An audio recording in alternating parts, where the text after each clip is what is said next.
1, 2, 3, 4, 5, 6, 7, 8, 9. Ар бир сандын өз тагдыры, туюнткан мааниси бар. Адамдын мүнөзүндөгү сыпаттамасы ошол адамдын тагдырына таасир этүүдө сандар чоң роль ойнойт. Демек, адамдын туулган жылына, айына, күнүнө карата мүнөздөмө берүүгө болот. Дүйнөдөгү бир катар изилдөөчүлөр дагы туулган айына карата берилген мүнөздөмө көбүнчө адамдын чыныгы мүнөзү менен дал келерин тастыкташкан. Буга чейин мындай ыкма Кытай, Тибет календарына таянып берилип келген. 50, 60, 70.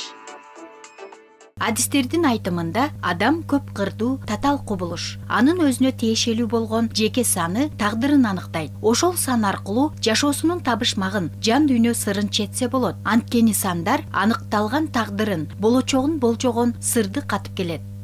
Сан цифралардын жардамы менен жазылат. Сандар цифра эмес, бирок цифраларды жалпы учурда сан десек да болот.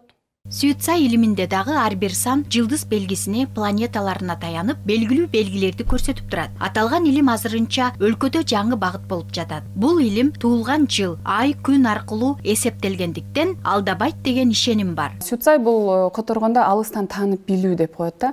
Сизди мен жеке сиз менен 10 жыл сүйлөшпөсөм дагы, 10 саат сүйлөшпөсөм дагы датаңызды билсем эле сиз эмнени каалап жатасыз, каяка бара жатасыз, эмнени кандай кабыл аласыз, ошону алдын ала түшүнө билем да, ошон үчүн алыстан таанып билүү деп которулат. Мында туулган жыл, ай, күнүңүздү кагаз бетине жазып аласыз. Сандар 1-ден 9-га чейин кабыл алынат. Эгерде туулган күнүңүз 2 орундуу сан болсо, аларды 1 орундуу санга ажыратып кошуп алууңуз шарт. Аягында чыккан санды дагы 1 орундуу сан чыкмайынча бири-бирине кошуп чыгышыңыз керек. Такталып чыккан акыркы аң сезим саныңыз менен кандай багытта иш алып барууңузду аныктап алсаңыз болот. Мен жаңы эле консультациядан келдим.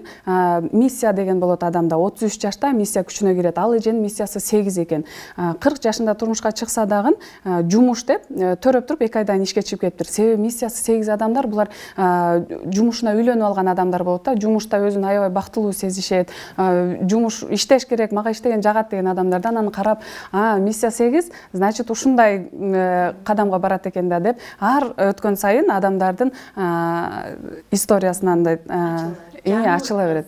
Белгилей кетсек, бардык сандардын өзгөчөлүктөрү, жакшы жактары бар. Ошондуктан ар бир адам өзүнүн мүнөзүнө, жөндөмүнө жараша ишмердүүлүгүн жүргүзөт. Ишмердүүлүгүнүн негизинде ийгиликке жетет же жазаланат. Демек, ар бир адам өзгөчөлүктөрүн эске алуу менен жөндөмдүүлүгүн туура пайдаланып, коомго пайдалуу иштерди жасоого аракет кылуусу маанилүү. Мен сүйүтсай илими боюнча аябай эмоциональный адамга кирем да. Мен эмоциямды сактаганды үйрөнүшүм керек. Бирок мен эмоция эгосунда төрөлгөн үчүн мен эмоция боло албай кое албайм да.